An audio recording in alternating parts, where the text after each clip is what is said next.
Today, we're counting down 5 Northside Seattle area places where an $800,000 budget lines up with current home values, from close-in suburbs to river valley towns. One of these picks genuinely surprised us when it landed at number 1, so keep an ear out. For this countdown, we're looking north of Seattle and into the surrounding suburbs, focusing on places where the median home value sits near the $800,000 mark. Some are just beyond the Seattle city line. Some sit farther into Snohomish County, and each one gives a different version of what Northside living can mean in the greater Seattle area. Number 5. Lake Forest Park. Lake Forest Park sits northeast of Seattle in King County, with a residential feel shaped by medium to larger-sized lots, and a history as a 20th-century bedroom community. Its median home value is about $854,395 per Zillow and Redfin in 2026, which puts it just above the $800,000 target. For buyers looking north of the city, the appeal here is the quieter suburban setting, while still staying connected to the Seattle side of the region. Walk Score gives Lake Forest Park a walk score of 68 in 2026, so day-to-day convenience varies by exact location. Number 4. Lynnwood. Lynnwood is in Snohomish County, about 16 miles north of Seattle and 13 miles south of Everett, near the meeting point of Interstate 5 and Interstate 405. Its median home value is about $810,573 per Zillow and Redfin in 2026, making it one of the closest matches to the $800,000 theme. The location is a major part of the story here, because Lynnwood sits at a regional crossroads between Seattle, Everett, and the East Side Freeway network.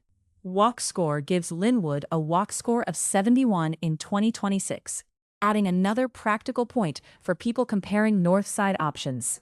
Number 3. Shoreline. Shoreline sits directly between Seattle's city limits and the Snohomish County border, roughly 9 miles north of downtown Seattle. Its median home value is about $773,969 per Zillow and Redfin in 2026, putting it below the $800,000 mark, while staying very close to Seattle. That combination is why Shoreline stands out. It is north of the city, connected to the broader metro area, and positioned right along the edge between Seattle and the suburbs. Walk Score gives Shoreline a walk score of 71 in 2026, which helps underline its more built-out suburban layout. Number 2. Monroe. Monroe brings a different kind of Northside setting, sitting in Snohomish County near the Cascade foothills, where the Skykomish and Snoqualmie rivers come together to form the Snohomish River. Its median home value is about $736,153 per Zillow and Redfin in 2026, which creates more separation from the $800,000 ceiling than some closer-in picks. The trade-off is geography.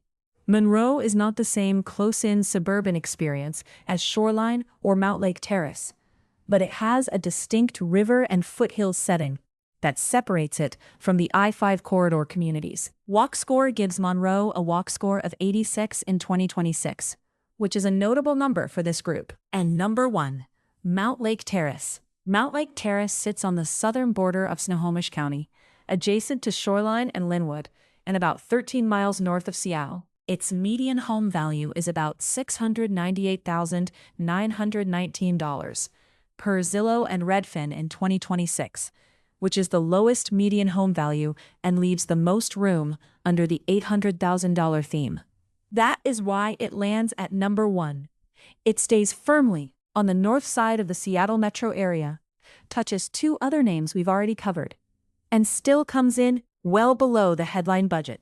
Walk Score gives Mountlake Terrace a walk score of 59 in 2026, so the exact block and daily routine matter, but the price position is hard to ignore for this topic. So the countdown goes: Lake Forest Park at number 5, Lynnwood at number 4, Shoreline at number 3, Monroe at number 2, and Mountlake Terrace at number 1.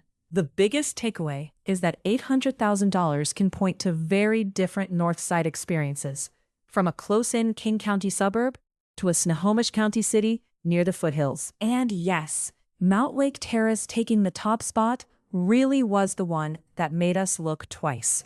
What did we miss? Which North Side neighborhood would have made your top 5? Or which one would you have ranked higher? If this helped you compare the Seattle area a little more clearly, tap the like button and subscribe for more Seattle neighborhood deep dives. And tell us what you want next. Another price point countdown? A specific suburb breakdown? Or a closer look at one Seattle neighborhood, block by block?